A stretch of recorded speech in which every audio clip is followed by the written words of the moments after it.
the best thing to do with credit cards is to keep your balance always at 30% or less. So if it's $1,000 line of credit, don't spend more than $300. Okay. Okay, because when you do that, and it just shows that you're a heavy credit user, and that alone presents higher risk and lower credit scores.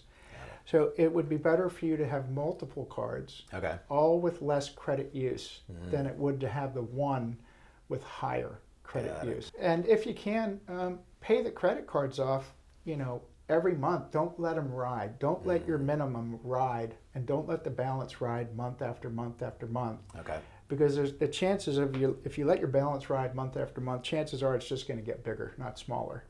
Watch your credit scores if you can. If you can get a credit monitoring service, it's not a bad idea to watch your credit score. Okay. But just know that the credit monitoring services like Credit Karma aren't exactly this. They don't use the same algorithms as Equifax, TransUnion. I've noticed that. Yeah. But Credit Karma is good for monitoring Sure. credit. Yeah, if yeah, it does, if somebody hits your credit and they don't have permission to hit it, and it lowers your score, particularly if it's a financial institution, you can go after them. Okay. Because they're not supposed to pull credit, and especially without your permission. Yeah. But those are just some of the things I think that folks can do. And also educate yourself. Educate yourself on what types of loan programs are out there. There's a lot of first-time homebuyer seminars that folks put on. Yeah. And educating yourself is also big time importance.